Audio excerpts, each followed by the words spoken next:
In a year riddled with headlines not dominated by aviation mishaps and grim outcomes, here's some good news for a change. 3 survivors were all rescued from an icy lake after their plane went missing in Alaska. The off-airport landing that could have ended in tragedy is now being called, as you can imagine, a true miracle. This is a crazy story. Chief Transportation Correspondent and pilot May-Kay Beeler has this amazing story of survival, May-Kay. So good news, and I like saying good news for a change. It's been quite a year. All right, so could you survive 12 hours atop an airplane wing that landed on a not quite frozen lake with the plane partially submerged in frigid water? Well, it happened in the Alaska wilderness when the pilot of a small personal plane, a 3-seat Piper Super Cruiser, and 2 young girls managed to climb atop the aircraft after it fell through the ice partially on a lake on the Kenai Peninsula. Now, according to reports, the plane departed Soldada Airport on a sightseeing flight around 5 p.m. on Sunday. 12 hours later, after the plane was reported overdue, it was spotted by a Good Samaritan pilot who reported he initially thought he saw wreckage, but then eyed 3 people waving on top of the wing. The Army National Guard rescued the trio, taking the occupants to a local hospital where they were treated with non-life-threatening emergencies. This reminds me of or injuries, I should say. The Hatchet. Do you all remember that book that we had to read back in middle school? No, just me. Okay, so you said read. So. Yes.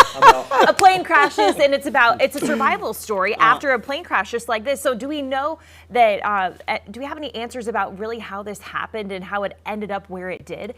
You know, we don't know for sure why that plane ended up where it did. Was it an emergency? What was the nature of the emergency? But the ice was soft, causing the plane to submerge partially. It didn't sink all the way because rescuers say the tail section froze up, and that managed to keep the plane from going in all the way. For the aircraft to have been spotted from such a remote area with its occupants surviving with just minimal injuries and not succumbing to hypothermia, yeah, that's what locals describe as a miracle. The pilot obviously had been in the water, his clothes were wet, but the young girls were dry. Okay, so obviously we're calling this a miracle, and in my mind, a remote part of Alaska, if a Good Samaritan pilot had not spotted them, I mean, what are the chances that they would have been found, May-Kay? So they should have had an ELT, emergency locator transmitter, on board the aircraft. And typically if the plane crashes and it exceeds a certain number of G's, it'll go off automatically. If you had a good landing, he could just turn it on and it sends a signal out. The airplane was not equipped with one. This is illegal for most operations. You have to have this.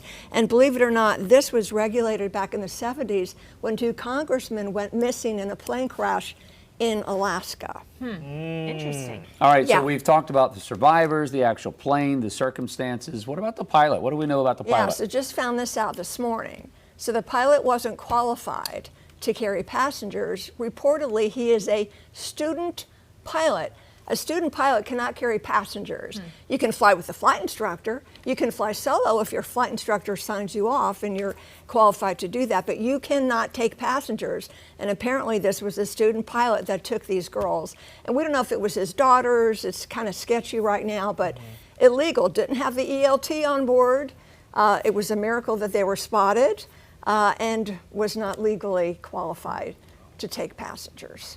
That's pretty scary when you think about it. But I mean, with all the things that they did wrong, it ended up so right in terms of them being safe. So again, miracle is the word we use. Yes, it is a good news ending. I'm sure more details will be released. Yeah.